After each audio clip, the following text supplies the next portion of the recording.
Hello, Fahad. Long time. How Hello, are you sir. doing? Yes, I'm all good. Okay. So, before we start with the interview, kind of, so can you just introduce yourself? So, where you did your MBA from? What you're doing currently? Sure. So I did my MBA from IIM Calcutta in 2019 to 21, and post that I joined the consulting firm EY Partnerin as as an associate in their strategy and transaction. And after that, I've been working in the consumer products and retail team, and I've worked across in the industry across subsectors, variety of projects. Okay. So that's about it. All right. So, since you have like completed your MBA, you are working also now for almost 2 years now, right? Yeah. So, how do you feel like the investment that you made on your MBA? So, it's not only about the money, right? It's also 2 years of your uh, professional life. I can say that. Yes. Yes. So what do you think? Was it justified? Was it worth it? So opportunity costs included, like where do you think like you are in a better place than you would have been without an MBA maybe? So how can you just enlighten on this? Yeah, sure. It is justified to think of an MBA and to do an MBA because it basically unlocks opportunities which wouldn't be open for you without it. It gives you access to a lot of front end roles, like client facing roles, and it's a big deal because the more senior roles in corporate, they require experience with stakeholder management and stakeholder communication. So an MBA definitely provides more opportunities for these kind of jobs Right. because there is a preference for people who have both technical and communicational skills. So basically, working in these kind of roles gives you an exposure to develop both these skills, and therefore it helps you in, let's say, a more smoother journey towards more higher up position corporate. I see. Okay. Okay. So that was very well placed. So you were from the commerce background, right? In your bachelor's, you Yes. were in commerce, yeah. Yes. So while doing commerce, were you already decided that you would do an MBA, or how was it about? Like, how did you decide that yes, an MBA would be a right fit for me? I would do an MBA. Then how did you plan it out? So, So what I'll say is maybe somewhere through the second year I had thought that I would go for an MBA because of course it would give me an advantage in terms of the opportunities that I was looking for, like places I was looking to work at. And just doing an undergrad would have made me eligible for let's say not so specialist roles, right, which an MBA would give me added advantage, where I, like, if you have that certain pedigree, um, exactly. then yeah, you're more favored by the big institutions. So that's Right. how, like, keeping that in mind, I made the decision to pursue MBA. So when And you talk about pedigree, you basically refer to the B schools which are in the top few, right? So yeah. so what do you suggest? Like, I mean, when you are doing an MBA, it should be some thought out decision where you target some of the top places, and there should be a cutoff below which you should not go. Am I saying it right? It should be somewhat like that. It, of course, would be different for everyone. Exactly. And I'll say it would actually not be useful to set very hard and specific targets, Exactly. and keep your pool at least, like, keep your range or the pool at least a bit wide in terms of the schools you are considering for applying to. Yeah, so that's it. So basically, we can keep a target of three categories of schools, right? The lofty goals, kind of, the reach goals, where you are most likely to And the get into, backup and ones. yeah, and the backup or the backup ones. Yeah, so that's the best idea. So you Yeah. should have like two, three goals in the top dream schools, then most of them in the correct fit, and couple of backup ones. So that way, when you apply, you have a safe thing that okay, yeah, more or Yeah, less. exactly. So this kind of a categorization give you some cushion, and also keeps you motivated because you will face a certain number of rejections from, like, the top reaching ones. Right. So getting a certain amount of acceptance keeps your morale high as well. So that Exactly. has an impact in the process. Okay. So let's talk about the interesting parts. Most of our students who want to do an MBA are completely like they know that okay, in engineering what happens. They have very good idea that okay, you do lectures and also no one really understands what happens in an MBA. So if you can discuss or maybe just in short, like what did you do in your 2 years of an MBA? How was it like? So how were the studies? Was it all studies? Did you do a lot of other activities also? So If I talk about my experience, it yeah, did help me with a very holistic development, if I say from my point of view. And like right when I joined CC, the first term would be pretty tough because you will be in a very new setting and you'll have to handle a lot of things. Like you'll have to handle your classes academics and you'll have to handle your placement preparation and your CV preparation, and on top of that you'll also have like few club activities going on, a lot of interactions going on between students in different communities. So being able to balance is something which comes in very handy and is very important. And the first term it rigorously teaches you how to handle this kind of shifting priorities, I'll say, which is very important in corporate. And yeah, in terms of the teachings that it gives, as I said, the holistic development concept where you get to learn courses from like different in view of the different business functions.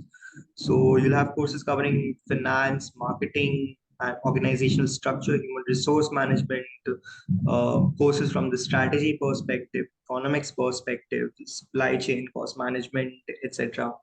So in case of my journey, the term one courses were the same for all students, and you get to touch all these, get to develop some basic knowledge of all these business functions.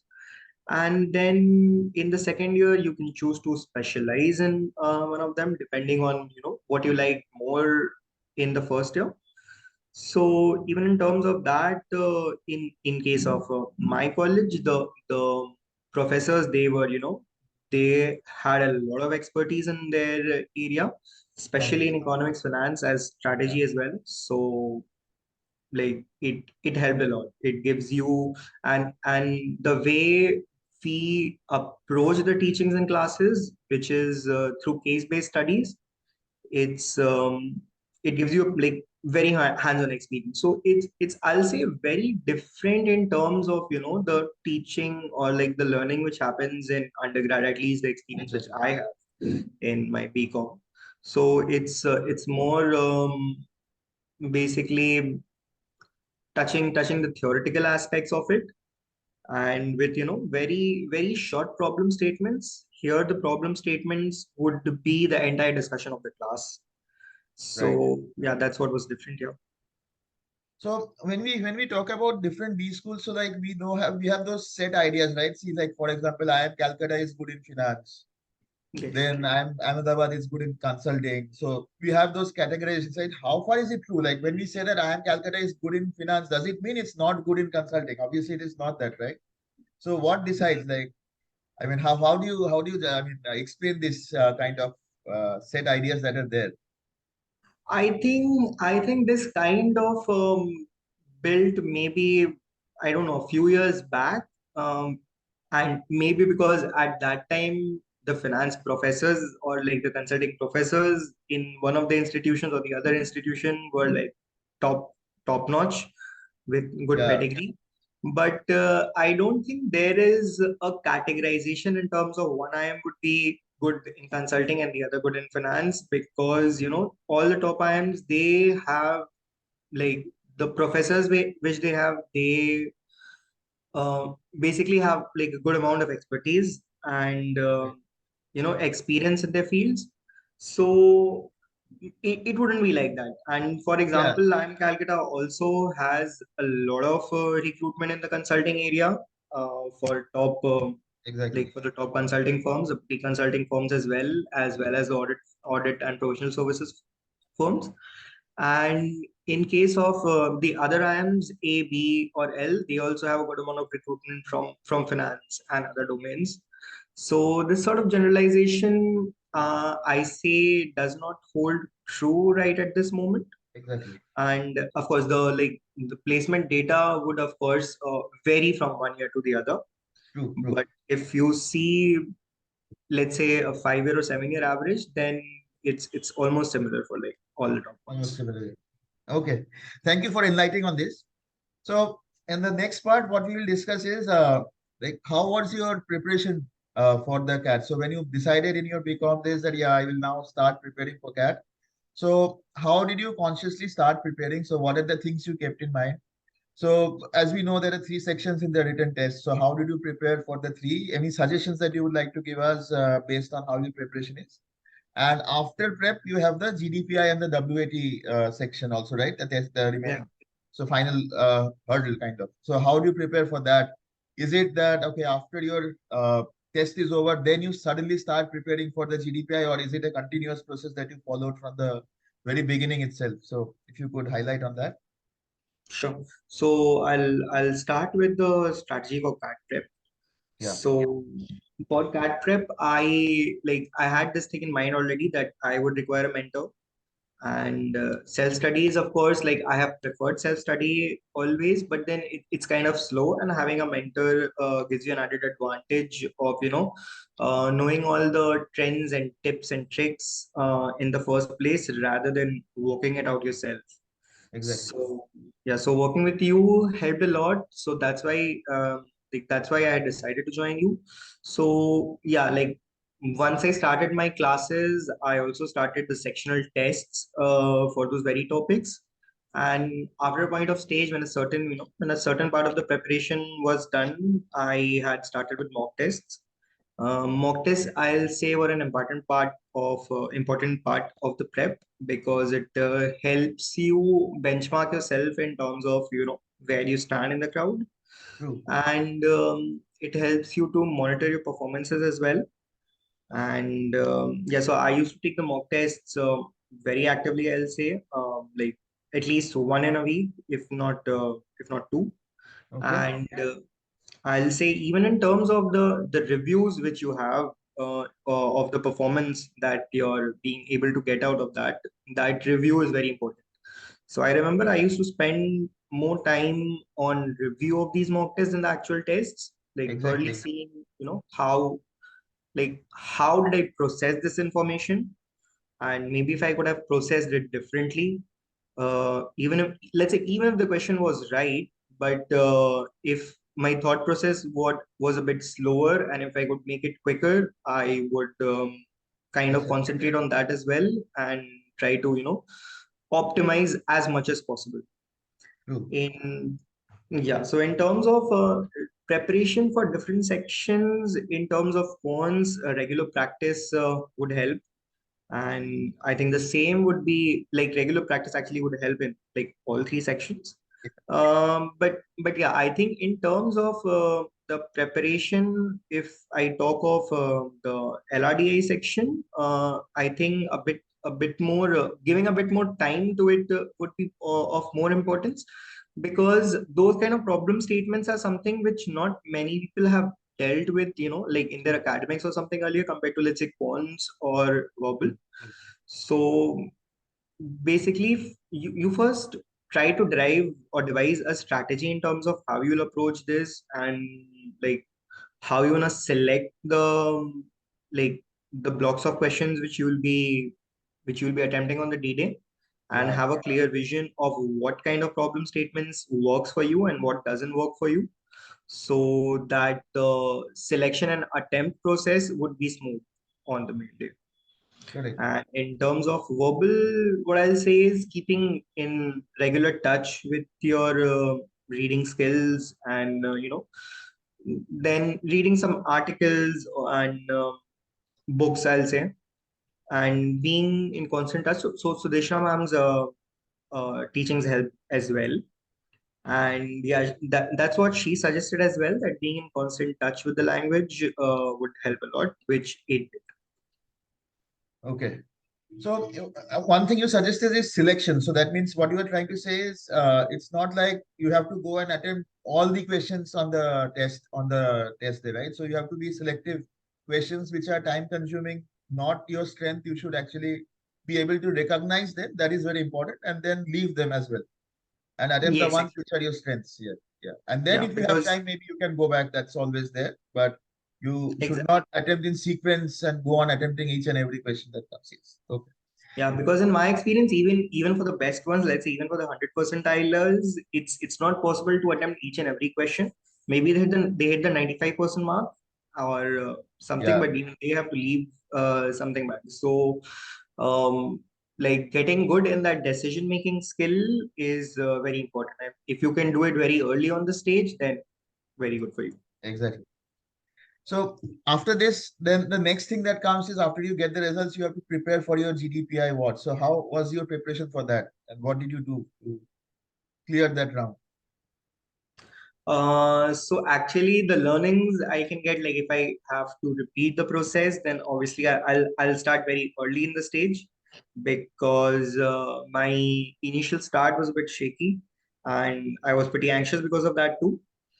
And basically, so for the GDPI prep, you have to keep the global trends in mind and be well versed with it, and also try to check for the recent interview trends in terms of how the interviews are going and what kind of things are they asking. Maybe ask your peers as to how their interviews are going, so you get an idea of like on which aspects of like the current affairs you'll have to prep on. So of course and then they might also ask you from topics which are your area of expertise. Let's say if you're from a certain field of BTech, they might ask you for some emerging trends or technological upgrades in that. Right. And then of course economics and questions related to public policies. So keeping in touch and being updated with these trend, it helps. And of course when this is the case, then having a habit of doing some research on these aspects throughout the year would really help. Exactly. Exactly. Okay. So thank you for your answers. So they were very insightful. So before we close today, you have any tips or any suggestions for our audience that you want to add? So what I'll say is you have to tick all of the boxes and then you can be good in some. So you'll basically have to cover all aspects of this whole process, be it the different sections of the CAT or the GDPI process. So of course you will have your strong sets of skills which would be suitable for one aspect of the prep, and then for the others you'll have to cover up a bit. But then having like a certain basic degree of expertise in all of them is what really matters at the end and will get you through. And of course being good in a few of them as per your set of skills definitely helps you in shine.